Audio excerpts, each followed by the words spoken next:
ចឹងខ្ញុំចង់ប្រាប់ថាមានតែព្រះជាម្ចាស់ជាអ្នកស្ដាប់ដ៏ល្អព្រះអង្គគឺជាអ្នកដែលដឹកនាំយើងហើយព្រះអង្គគឺជាអ្នកដែលនៅក្បែរយើងគ្រប់ពេលវេលាខ្ញុំក៏នៅតែអរគុណព្រះអង្គខ្លាំងដែលព្រះអង្គបានត្រាស់ហៅខ្ញុំជាកូនហើយព្រះអង្គបានឲ្យខ្ញុំមានឱកាសក្នុងការបម្រើពន្ធកិច្ចព្រះអង្គដែលរាល់ថ្ងៃហ្នឹងគឺខ្ញុំនៅក្រុមជំនុំព្រះជាម្ចាស់ជីវិតពេញបរិបូរណ៍ហើយព្រះអង្គម្ចាស់បានត្រាស់ឲ្យខ្ញុំឲ្យជួយពន្ធកិច្ចស្វាគមន៍ពន្ធកិច្ចជាគ្រូកុមារពន្ធកិច្ចអ្នកដឹកនាំថ្វាយបង្គំខ្ញុំពិតជាអរគុណព្រះអង្គដែលព្រះអង្គបានបង្រៀនខ្ញុំធ្វើឲ្យខ្ញុំមិនត្រឹមតែអាចបង្រៀនកុមារបានទេសូម្បីតែមនុស្សធំឥឡូវក៏ខ្ញុំអាចបង្រៀនបានអរគុណព្រះអង្គច្រើនមែនទែនអរគុណខ្លាំងខ្ញុំនៅតែអរគុណព្រះអង្គដែលព្រះអង្គម្ចាស់បានត្រាស់ហៅខ្ញុំជាកូនទោះបីជាខ្ញុំបានបដិសេធព្រះអង្គទោះបីខ្ញុំបានដើរចេញពីព្រះអង្គតែព្រះអង្គម្ចាស់អត់ដែរចេញពីខ្ញុំទេព្រះអង្គម្ចាស់នៅតែគង់នៅជាមួយខ្ញុំគ្រប់ពេលដែលខ្ញុំស្រែករកព្រះអង្គគ្រប់ពេលដែលខ្ញុំមានបញ្ហាព្រះអង្គម្ចាស់តែងតែគង់នៅជាមួយខ្ញុំហើយព្រះអង្គតែងតែត្រួសត្រាយផ្លូវសម្រាប់ជីវិតរបស់ខ្ញុំជារៀងរាល់ថ្ងៃ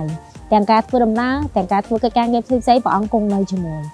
ខ្ញុំពិតជាចង់ចែករំលែកបទពិសោធន៍ទាំងអស់នេះដើម្បីឲ្យបងប្អូនទាំងអស់គ្នាឬក៏បងដែលអត់ទាន់បានទទួលជឿព្រះអង្គខ្ញុំចង់ឲ្យទីបន្ទាល់របស់ខ្ញុំចង់ឲ្យអ្វីដែលខ្ញុំនិយាយទាំងអស់នេះគឺបានធ្វើការអស្ចារ្យនៅក្នុងដួងចិត្តរបស់បងប្អូនទាំងអស់គ្នាចង់ឲ្យបងប្អូនទាំងអស់គ្នាបានសាកជាមួយនឹងព្រះអង្គគ្រាន់តែសាកជាមួយនឹងព្រះអង្គពួកយើងនឹងដឹងថាព្រះអង្គអស្ចារ្យបែបណាគ្រាន់តែអធិដ្ឋានទៅកាន់ព្រះអង្គគ្រាន់តែយើងប្រាប់ព្រះអង្គពីអ្វីដែលយើងចង់បានដោយយើងអត់ចាំបាច់ប្រាប់អ្នកដទៃទេដូចខ្ញុំអញ្ចឹង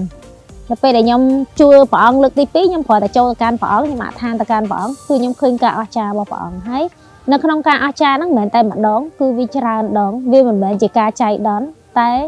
បើសិនជាព្រះអង្គមិនឲ្យកិច្ចការទាំងអស់នេះនឹងកើតឡើងគឺអត់អាចកើតឡើងបានអញ្ចឹងខ្ញុំសប្បាយចិត្តខ្លាំងមែនតើហើយខ្ញុំក៏ចង់ឲ្យបងប្អូនទាំងអស់គ្នា